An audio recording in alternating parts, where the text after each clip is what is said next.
Good morning. It's Saturday. My name's Will. This is my lecture vlog, What Would You Like to Learn Today? And today I'm going to explain to you guys about anxiety. So anxiety is a kind of an interesting thing. All of us are anxious to some extent about various things.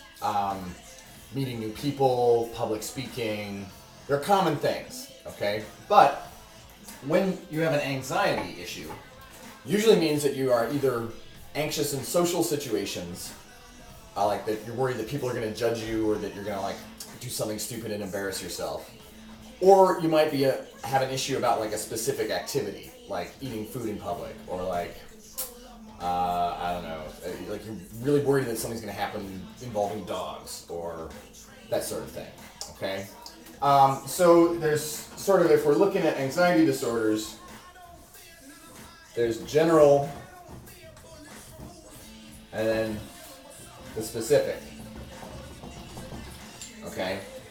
General, mostly involving people, and this one being I'm going to screw up at something specific.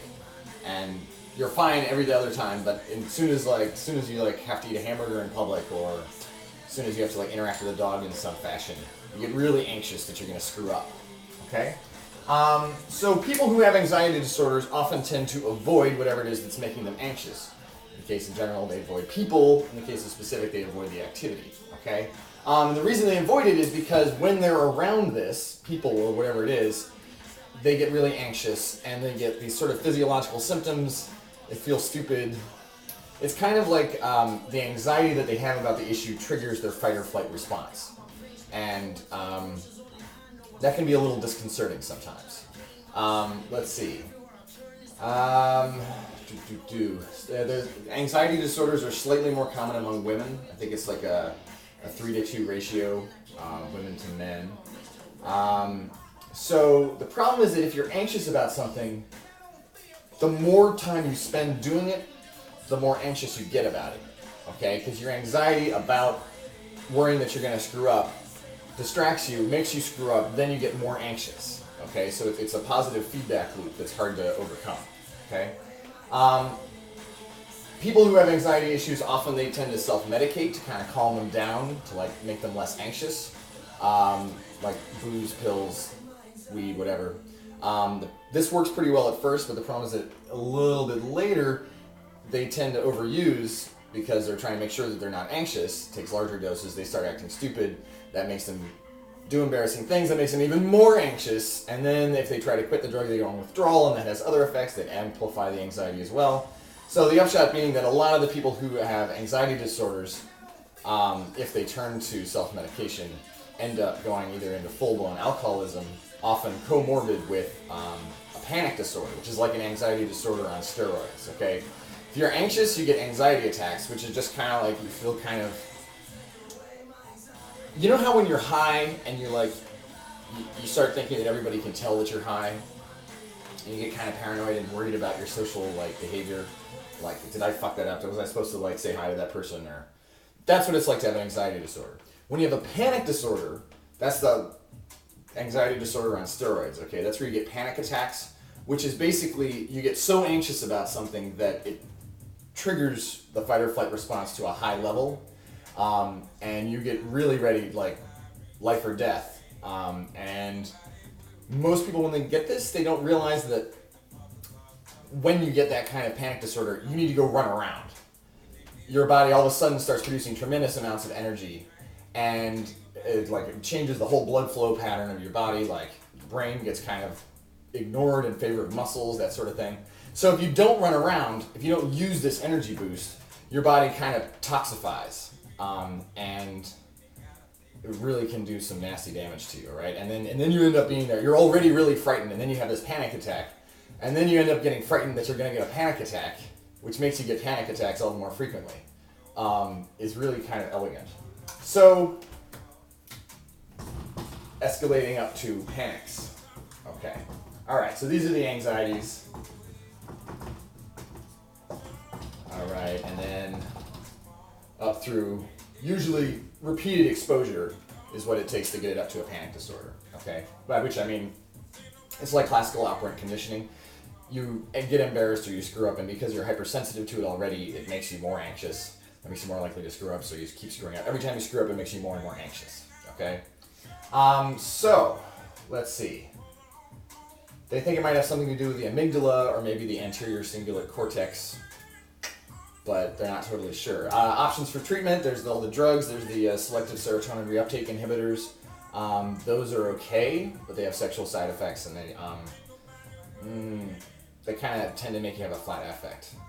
Then there's some new stuff coming out here, fluoxetine, which is marketed under Wellbutrin, that has a slightly different pathway, and it isn't supposed to have sexual side effects, so that's supposed to be better, I guess.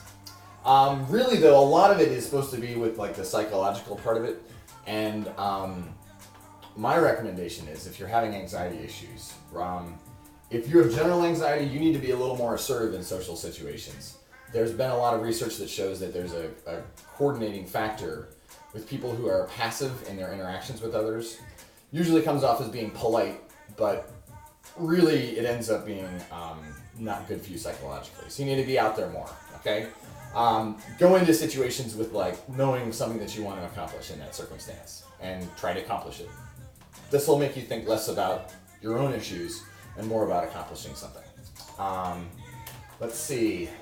If you have a situation like about a specific thing, you need to set up a safe environment where you can do it so that you'll desensitize yourself to it. Even better if you can find a way to associate a positive stimulus with that specific activity.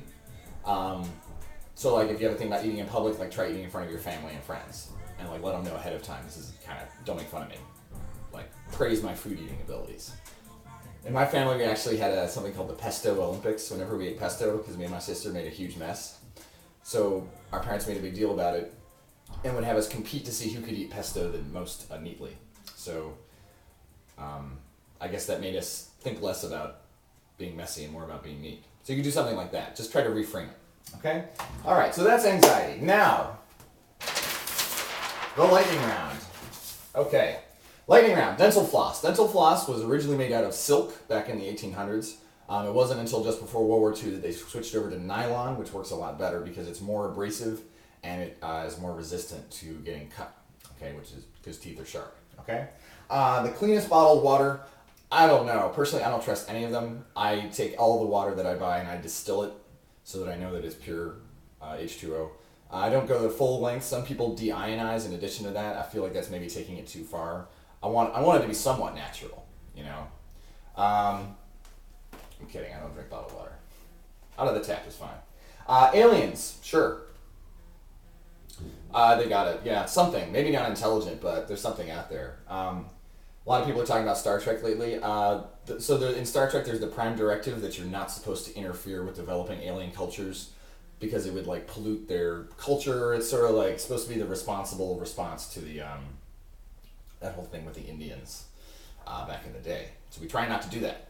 But really, I think that it's mostly we don't want to give them guns because then they would shoot us with them, which makes sense. Also, from past experience. Lastly, back seats. Back seats were originally called rumble seats, and they were kind of like, they were part of the trunk that would like convert into a seat on the first cars. And I think those continue to be in place. If anybody ever had one of those old Volvo station wagons with the back seat that flops up out of the boot, I think we need to have more of that. I think there should be some where like back seats that are actually outside of the car that you just sit on, like a bicycle seat on a spike. That's what I'd like to see more of. Okay, well, that's it. I'm gonna continue with my Saturday morning routine. But please let me know what else you'd like to know.